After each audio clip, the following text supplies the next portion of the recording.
I wasn't expecting anything from Doom Annihilation at all before watching it, outside of maybe a few decent kills and some decently terrible scenes that might keep me entertained. However, I was not expecting the film to be so boring that it was an absolute chore to sit through. It's not even enjoyably bad where I wanted to yell or laugh at the screen, but more so a cliched mess of trying to pander to people who would never even want to see this film in the first place. Doom Annihilation is the second attempt at making a Doom movie, and honestly, I really do enjoy the first one. Don't worry, I won't be comparing the two of them in this review, but I just wanted to let everyone know this so that you could know that I can enjoy movies that not everyone holds in such high regard. This movie though, it's just bottom of the barrel garbage. The story is basically what you would expect from a Doom movie, with scientists messing up their investigation into alien portals, but they can't even get that right. The movie is just your stock standard aliens plot with the Marines getting sent in to put a stop to it, all while being picked off in relative ease. That's it. And it doesn't even really borrow anything from the game that it is supposedly based on. Oh, don't get me wrong, there are some horrid attempts at visual references to the games, but outside of the UAC and some terribly contrived references to hell, this is just a mockbuster style sci-fi film. Honestly, even trying to say anything about the story would be me putting in more effort than the filmmakers even tried to do here with the movie. We are given a cast of unlikable characters thrust into a dark, barely connected feeling base where generic looking zombies chase them down. Even with the hell stuff in the last 10 or so minutes of the film, yes, they come into play in the last 10 minutes, it feels more like a crappy bootleg of Devil May Cry 5 rather than anything that feels close at all to the Doom source material. They had one job, give us a badass fighting demons with heavy metal blaring in the background, but instead they try to push several different rambling movie plot cliches instead of just making a cohesive narrative. It's funny because while the movie's plot is technically straightforward, there's so little going on that it starts to feel very overwhelming, and it all actually caused me to have a headache with just how dull it all was. So yeah, zombies invade the base, then terrible looking imps, before finally a small scene in hell with a sequel hook for a movie that is thankfully never going to happen. I just summed up the overly stretched out hour and 40-minute runtime for you that quickly. I don't even need a movie plot to be brilliant to enjoy a movie. I just need the movie to know what it wants to be and also actually be fun, which Doom Annihilation is far from. The writing is atrocious, to put it simply. The one-liners made me actually recoil with just how forced they were.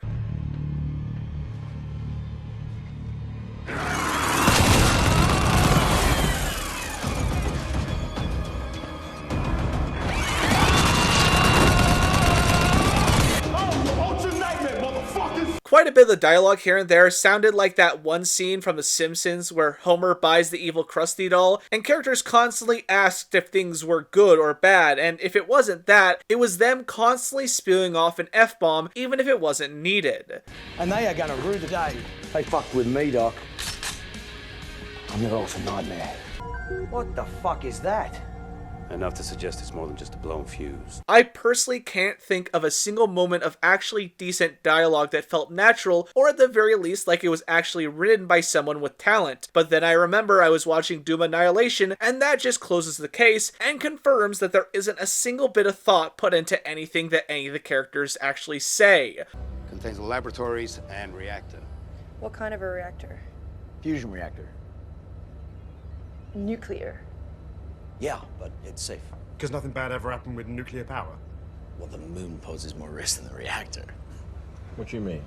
The cookie-cutter plot wouldn't even have been as bad as it was if it weren't for the downright hateable characters that we get to meet. And the actors did an absolutely horrible job portraying them, with the exception of the oddly alright performances here and there. But those were quickly overshadowed by characters that made me want to see them die, only for them to die in the most underwhelming and disappointing of ways. Our main character out of the group of stock standard Marines is Joanne Dark. Yes, her name is literally a straight-up copy of the heroine of Perfect Dark. Why? I have no clue outside them wanting to reference another video game. Although, this isn't even the only reference to other games that we get, as we get an out-of-nowhere reference to BJ from Wolfenstein, and yes, I know the series are connected, but this one just feels so random, since it's just a random dead guy.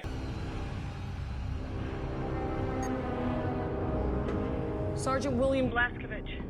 He's been decapitated. What the fuck? What the fuck are you guys baking in these labs, Doc? And we also get a reference to John Carmack, one of the guys who helped create the Doom series, among many others. Are you fucking crazy? Don't touch him.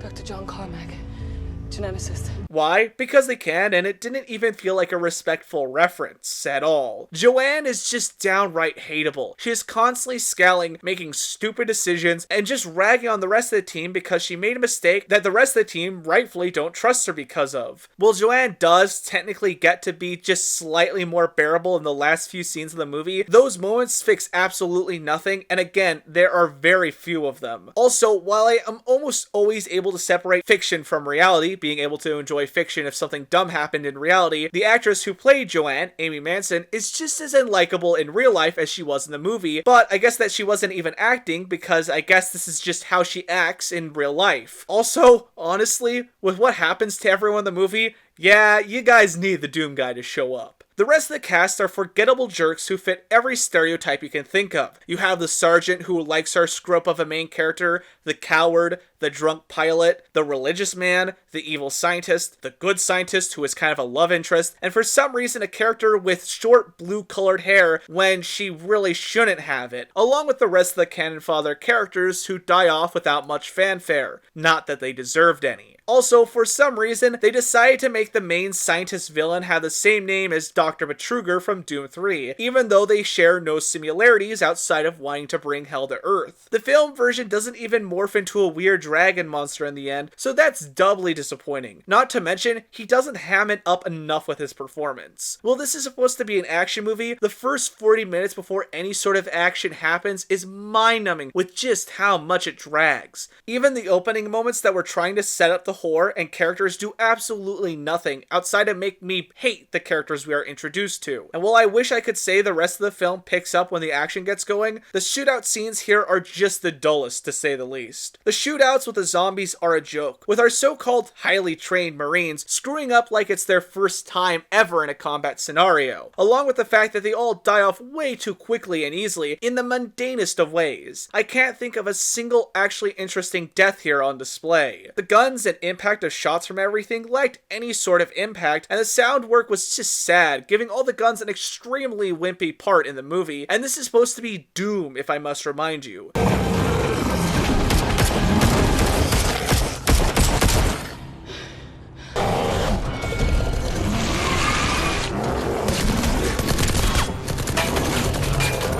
Let's get this fucker.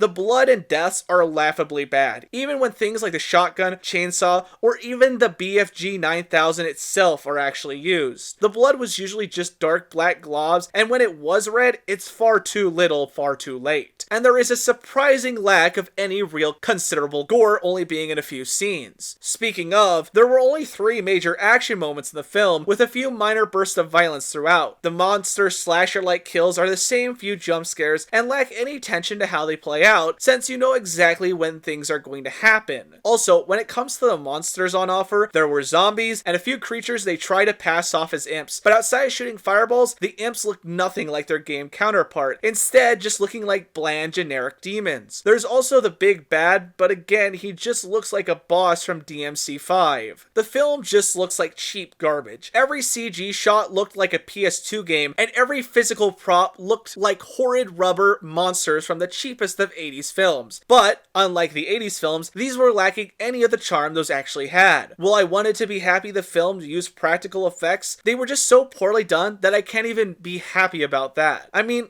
look what they did to the BFG, well, the only weapons in the movie that sort of resembles anything from the games. Not only does it not even look like the BFG, looking more like a cheap Nerf gun mold, but it also doesn't even act like the BFG, more so like a single shot variant of the plasma gun from the games. No longer does the BFG BFG tear through hordes of enemies, but instead just zaps the enemy without any sort of damage indicator or wound. Funny enough, the only thing that resembles anything from the games was the keycards, but those also look like cheap plastic with PC parts stuck to them. The editing in the film is also really bad. There were several moments where you could clearly tell they cut the film and tried to mask it subtly by fading it in, but it didn't work out at all for them, and it just made it feel like a terrible student film. But again, that's unfair to say, as at least most student films have actual passion put into them. The sound work and the generic heavy metal light soundtrack they sometimes inserted at the most random of moments didn't sound like what you would actually want to hear in a Doom movie.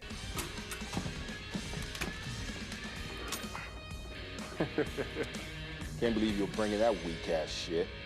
You got your toy. I got mine.